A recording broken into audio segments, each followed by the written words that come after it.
மாமியாவுக்கும் மருமகளுக்கும் சண்டைத்தா இங்க கிடையாது. இங்க நீங்க ஒத்துமையா தானே இருக்கிய. இங்க எந்த குறையும் கிடையாது. மாமியா மருமக அருமையான ஒத்துமை. ஏன்னா ரெண்டு பேரும் மாத்தி மாத்தி ஒரே நைட்டியை தானே போட்டுக்கிறீங்க. மாமியா மருமகளுக்கு என்ன எப்படி சண்டை வருது? பொய் கிடையாது தம்பி. குறும்பு தெரிச்சு போகும் மயிறு மேனே. அம்மா ஒரு கல்யாணம் பண்ணி பேரம் பத்தி எடுத்துட்டாரு, அதெல்லாம் பொய்யா. நீங்க அந்த வயசு வரும்போது தான் தெரியும். ஆண் சிங்கங்கள் ஒண்ணு சொல்றேன். மாமியா மருமக பிரச்சனை வந்தா ரெண்டு பேர்த்தையும் கூப்பிட்டு வந்து விசாரிச்சு ரெண்டு பேர்த்தையும் சமாதானப்படுத்துற வந்தே ஆம்பளை. பெத்த தாய் பக்கமும் சேரக்கூடாது. நம்ம நம்பி வந்த மனைவியும் குறை சொல்லிடக்கூடாது. தாய்க்கு அப்புறம் நம்மளுக்கு தாரந்த அது இல்லைன்னா நம்ம எல்லாம் கிடையாது. பொம்பளையாளுக்கு விளக்கம் சொல்றேன். மாமியா மருமகள் இருந்தா கேட்டுக்கங்கத்தான்.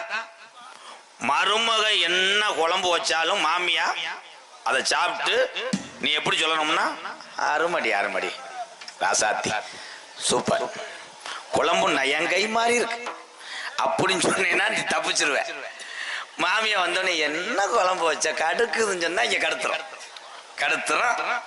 அதே மாதிரி இன்னொரு சண்டை எதுல வரும்னா சீரியல்ல தான் வரும்.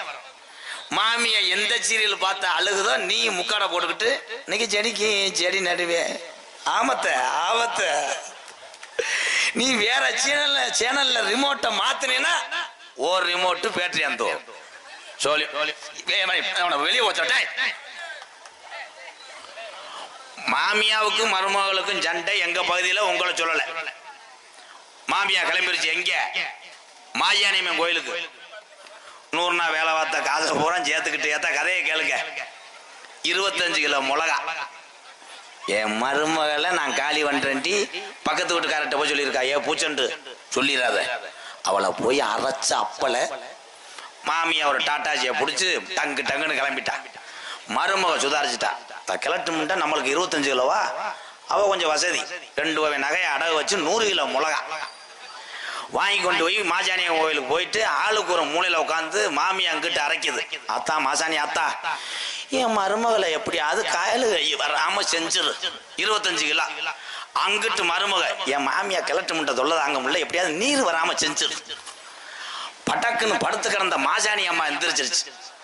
இந்த முண்டை 2 முண்டையும் சிவபெருமானே நீங்க கொண்டுருங்க அப்படின்னு மாசாணி அம்மா அங்கிட்டு தண்ணியை ஊத்திட்டு 100 கிலோ மிளகா அரைச்சிருக்கு. கரைச்சு குடிச்சா உடனே சிரிப்பு தாங்க முடியாது. பாசம் ஒற்றுமை இருந்தால்தான் ஒரு குடும்பத்தை கடைசி வரைக்கும் நம்ம கரை சேர்க்க முடியும். நீ பெரியாள் நான் பெரியாள் ஒரு குடும்பத்துல சண்டை ஓட்டீங்கன்னா பக்கத்து வீட்டுக்காரையும் பெரியாள் ஆயிடுவேன். சோழி முடிஞ்சு.